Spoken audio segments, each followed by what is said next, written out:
What's going on everyone, Gaz here, welcome back to another Destiny 2 video, and if you was unaware, the Thunderlord has been re-added into Destiny 2, so that makes another returning Destiny 1 exotic brought back into Destiny 2, and this is in fact the first heavy machine gun that they've brought back, therefore suggesting that in the future we'll start getting more heavy machine guns in our power slot.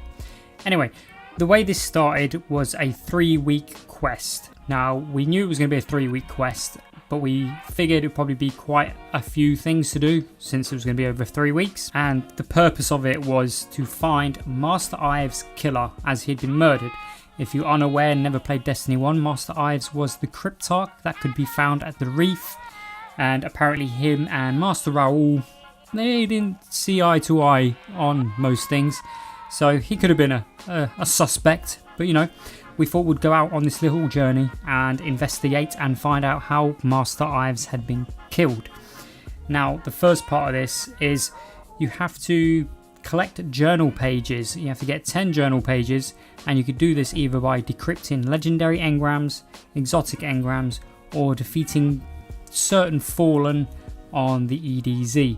Now, I actually went on to EDZ and I farmed some public events. I think it only took a few to actually get these. They came from the yellow bars and it did it quite quick, but if you had enough legendary shards, you could just go to the Cryptarch and you could buy 10 legendary engrams and decrypt them there and then that would be that step. Now, we got that step and we all expected another step, but there was nothing. It just literally said we have to wait out to hear from some associates, etc, etc. So maybe we thought, oh, it might be a day, but no, it turned out to be the following week. So Tuesday reset hit and we had our next step for this quest line in finding Master Ives' killer, and it wasn't anything exciting. It was literally complete 3 little locations, like to call them lost sectors. Complete 3 of these and then it asked you to do a 4th one. So these were all on the EDZ. The first 3 were all around the main sort of first area you go to, and then the 4th one was it was just a little bit down the road. It wasn't anything, but that was it.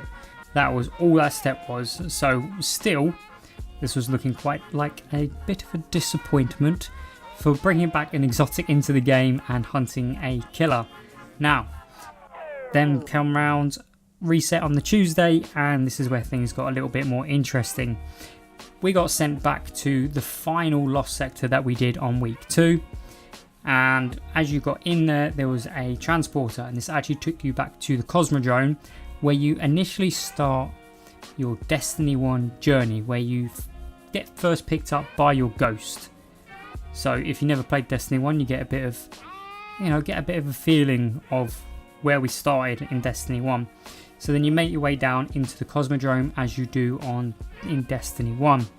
And also, the original trailer for Destiny 1, they go in here and they work their way through, and one of the people actually gets a Thunderlord to drop from a boss kill. But I'll get onto that again in a minute.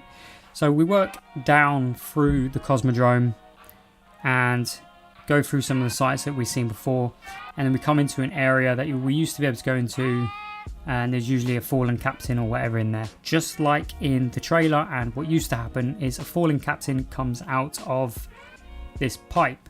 Now, this was the same fallen captain that in the trailer actually dropped the Thunderlord for one of the people from an engram, and obviously he decrypts it there.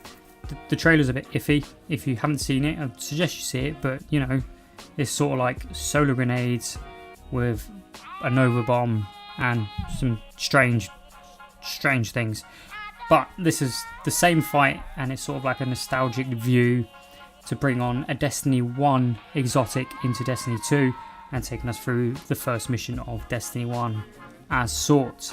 So you fight through, there's pretty much an endless supply of ads. You fight the boss called so-and-so the murderer, clearly Master Ives' killer, and then a servitor pops up, kill that servitor, then he's not protected, kill him, boom.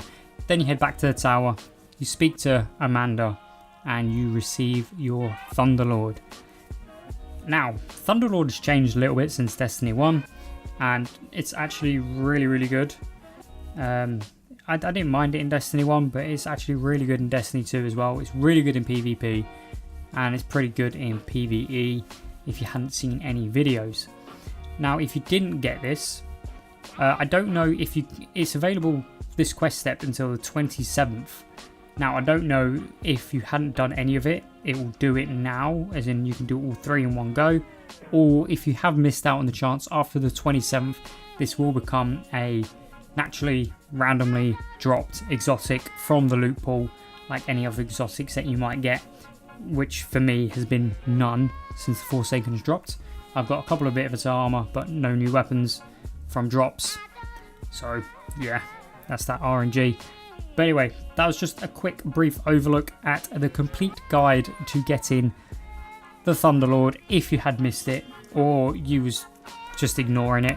You know, I filled you in. It's up to you if you want to do it, but if not, you know, 27th, it probably could just drop for you anyway. Anyway, I hope you all enjoyed that video, and until next time, ladies and gentlemen, Toodles.